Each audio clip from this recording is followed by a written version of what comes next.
4 siglos es mucho, son 400 años.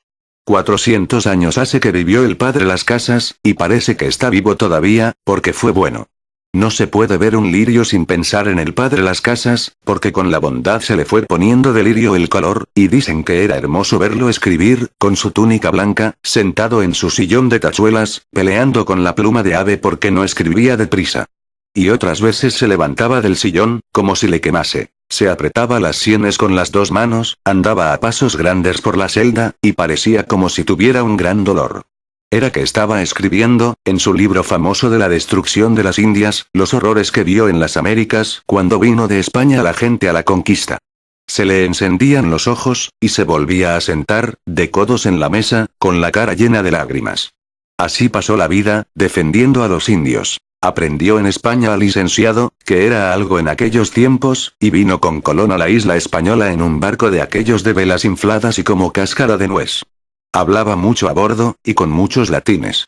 Decían los marineros que era grande su saber para un mozo de 24 años. El sol, lo veía él siempre salir sobre cubierta. Iba alegre en el barco, como aquel que va a ver maravillas.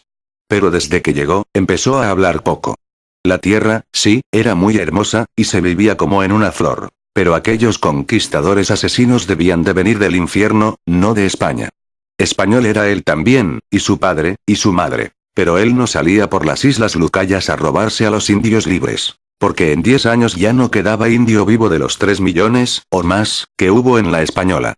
Él no los iba cazando con perros hambrientos, para matarlos a trabajo en las minas. Él no les quemaba las manos y los pies cuando se sentaban porque no podían andar, o se les caía el pico porque ya no tenían fuerzas. Él no los azotaba, hasta verlos desmayar, porque no sabían decirle a su amo dónde había más oro. Él no se gozaba con sus amigos, a la hora de comer, porque el indio de la mesa no pudo con la carga que traía de la mina, y le mandó cortar en castigo las orejas. Él no se ponía el jubón de lujo, y aquella capa que llamaban ferreruelo, para ir muy galán a la plaza a las 12, a ver la quema que mandaba hacer la justicia del gobernador, la quema de los 5 indios. Él los vio quemar, los vio mirar con desprecio desde la hoguera a sus verdugos. Y ya nunca se puso más que el jubón negro, ni cargó caña de oro, como los otros licenciados ricos y regordetes, sino que se fue a consolar a los indios por el monte, sin más ayuda que su bastón de rama de árbol. Al monte se habían ido, a defenderse, cuantos indios de honor quedaban en la española.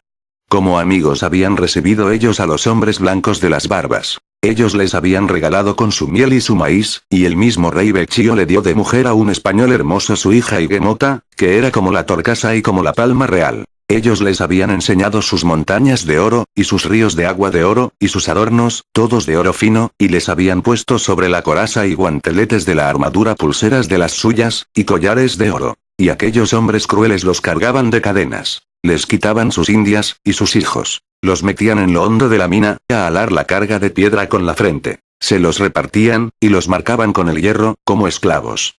En la carne viva los marcaban con el hierro. En aquel país de pájaros y de frutas los hombres eran bellos y amables. Pero no eran fuertes.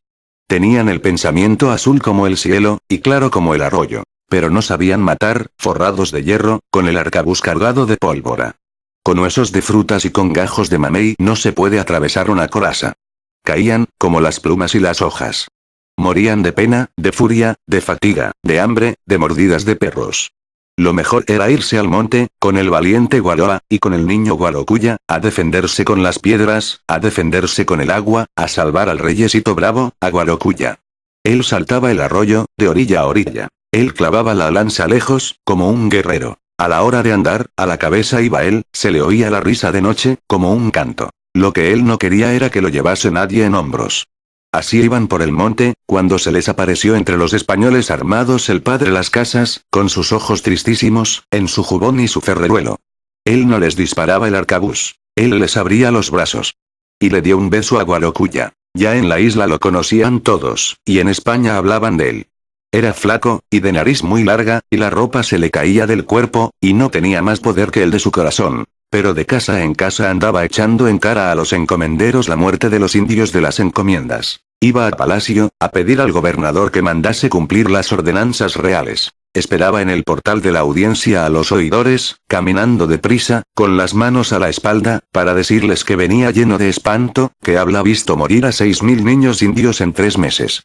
y los oidores le decían: «Cálmese, licenciado, que ya se hará justicia». Se echaban el ferreruelo al hombro, y se iban a merendar con los encomenderos, que eran los ricos del país, y tenían buen vino y buena miel de Alcarria.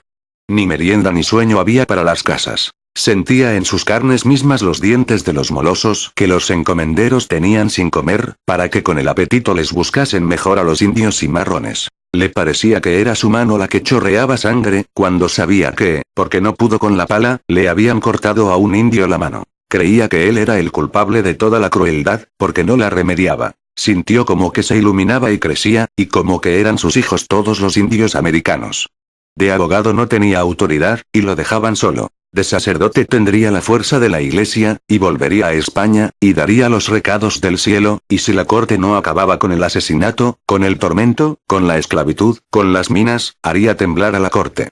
Y el día en que entró de sacerdote, toda la isla fue a verlo, con el asombro de que tomara aquella carrera un licenciado de fortuna. Y las indias le echaron al pasar a sus hijitos, a que le besasen los hábitos. Entonces empezó su medio siglo de pelea, para que los indios no fuesen esclavos. De pelea en las Américas. De pelea en Madrid. De pelea con el rey mismo. Contra España toda, él solo, de pelea.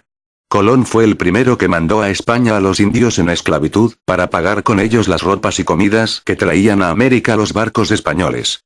Y en América había habido repartimiento de indios, y cada cual de los que vino de conquista, tomó en servidumbre su parte de la indiada, y la puso a trabajar para él, a morir para él, a sacar el oro de que estaban llenos los montes y los ríos. La reina, allá en España, dicen que era buena, y mandó a un gobernador que sacase a los indios de la esclavitud. Pero los encomenderos le dieron al gobernador buen vino, y muchos regalos, y su porción en las ganancias, y fueron más que nunca los muertos, las manos cortadas, los siervos de las encomiendas, los que se echaban de cabeza al fondo de las minas. Yo he visto traer a centenares maniatadas a estas amables criaturas, y darles muerte a todas juntas, como a las ovejas.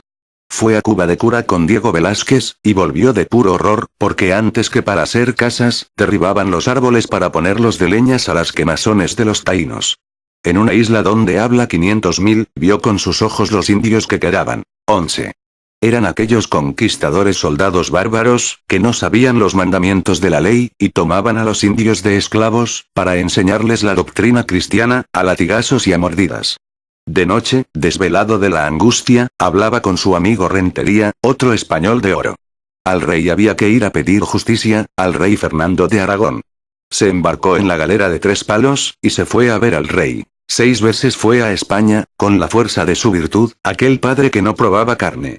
Ni al rey le tenía el miedo, ni a la tempestad. Se iba a cubierta cuando el tiempo era malo. Y en la bonanza se estaba el día en el puente, apuntando sus razones en papel de hilo, y dando a que le llenaran de tinta el tintero de cuerno, porque la maldad no se cura sino con decirla, y hay mucha maldad que decir, y la estoy poniendo donde no me la pueda negar nadie, en latín y en castellano. Si en Madrid estaba el rey, antes que a la posada a descansar del viaje, iba al palacio. Si estaba en Viena, cuando el rey Carlos de los españoles era emperador de Alemania, se ponía un hábito nuevo, y se iba a Viena.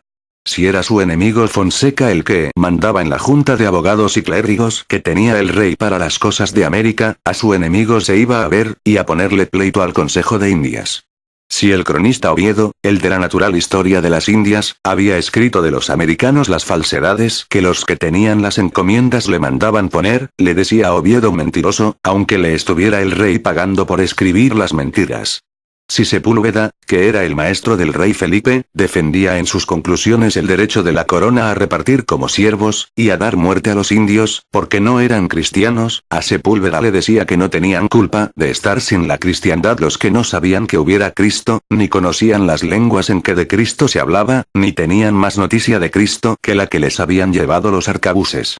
Y si el rey en persona le arrugaba las cejas, como para cortarle el discurso, crecía unas cuantas pulgadas a la vista del rey, se le ponía ronca y fuerte la voz, le temblaba en el puño el sombrero, y al rey le decía, cara a cara, que el que manda a los hombres ha de cuidar de ellos, y si no los sabe cuidar, no los puede mandar, y que lo había de oír en paz, porque él no venía con manchas de oro en el vestido blanco, ni traía más defensa que la cruz. Hablaba, o escribía, sin descanso.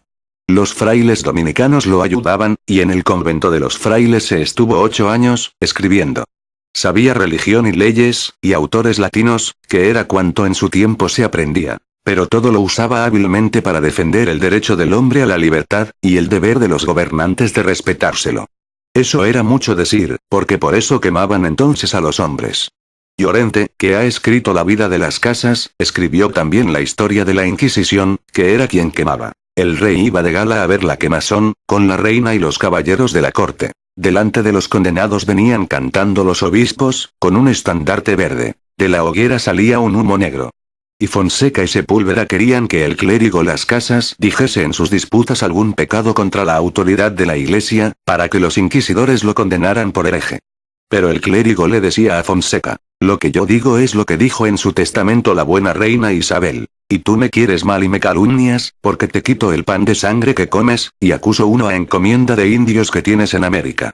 Y a Sepúlveda, que ya era confesor de Felipe II, le decía: tú eres disputador famoso, y te llaman el Livio de España por tus historias. Pero yo no tengo miedo al elocuente que habla contra su corazón, y que defiende la maldad, y te desafío a que me pruebes en plática abierta que los indios son malhechores y demonios, cuando son claros y buenos como la luz del día, e inofensivos y sencillos como las mariposas, y duró 5 días la plática con Sepúlveda.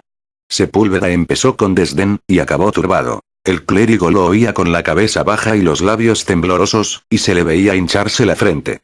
En cuanto Sepúlveda se sentaba satisfecho, como el que hincó el alfiler donde quiso, se ponía el clérigo en pie, magnífico, regañón, confuso, apresurado.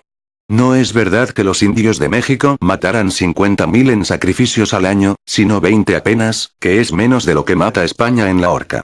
No es verdad que sean gente bárbara y de pecados horribles, porque no hay pecado suyo que no lo tengamos más los europeos. Ni somos nosotros quien, con todos nuestros cañones y nuestra avaricia, para compararnos con ellos en tiernos y amigables. Ni es para tratado como a fiera un pueblo que tiene virtudes, y poetas, y oficios, y gobierno, y artes.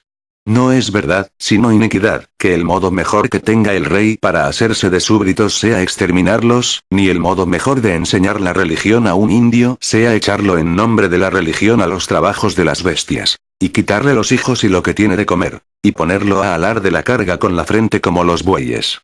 Y citaba versículos de la Biblia, artículos de la ley, ejemplos de la historia, párrafos de los autores latinos, todo revuelto y de gran hermosura, como caen las aguas de un torrente, arrastrando en la espuma las piedras y las alimañas del monte. Solo estuvo en la pelea. Solo cuando Fernando, que a nada se supo atrever, ni quería descontentar a los de la conquista, que le mandaban a la corte tan buen oro.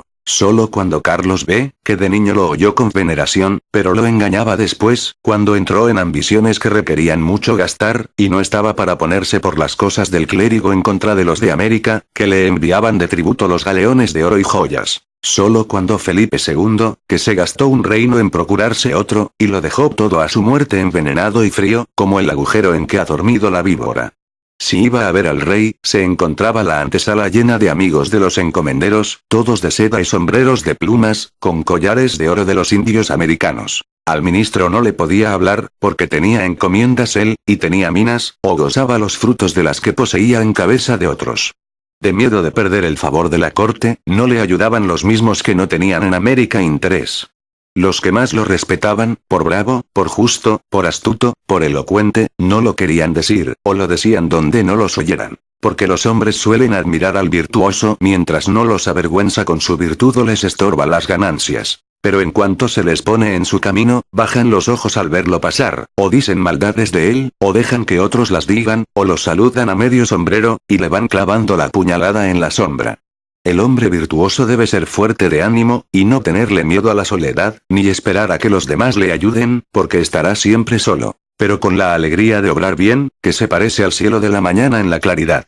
Y como él era tan sagaz que no decía cosa que pudiera ofender al rey ni a la Inquisición, sino que pedía la bondad con los indios para bien del rey, y para que se hiciesen más de veras cristianos, no tenían los de la corte modo de negársele a las claras, sino que fingían estimarle mucho el celo, y una vez le daban el título de protector universal de los indios, con la firma de Fernando, pero sin modo de que le acatasen la autoridad de proteger. Y otra, al cabo de 40 años de razonar, le dijeron que pusiera en papel las razones porque opinaba que no debían ser esclavos los indios. Y otra le dieron poder para que llevase trabajadores de España a una colonia de Cumaná, donde se había de ver a los indios con amor, y no halló en toda España sino 50, que quisieran ir a trabajar, los cuales fueron, con un vestido que tenía una cruz al pecho, pero no pudieron poner la colonia, porque el adelantado había ido antes que ellos con las armas, y los indios enfurecidos disparaban sus flechas de punta envenenada contra todo el que llevaba cruz. Y por fin le encargaron, como por entretenerlo, que pidiese las leyes que le parecían a él bien para los indios, cuantas leyes quisiera, pues que por ley más o menos no hemos de pelear. Y él las escribía, y las mandaba el rey cumplir, pero en el barco iba la ley, y el modo de desobedecerla. El rey le daba audiencia, y hacía como que le tomaba consejo. Pero luego entraba Sepúlveda, con sus pies blandos y sus ojos de zorra, a traer los recados de los que mandaban los galeones, y lo que se hacía de verdad era lo que decía Sepúlveda. Las Casas lo sabía bien. Pero ni bajó el tono, ni se cansó de acusar, ni de llamar crimen a lo que era, ni de contar en su descripción las crueldades, para que el rey mandara al menos que no fuesen tantas, por la vergüenza de que las supiera el mundo. El nombre de los malos no lo decía, porque era noble y les tuvo compasión.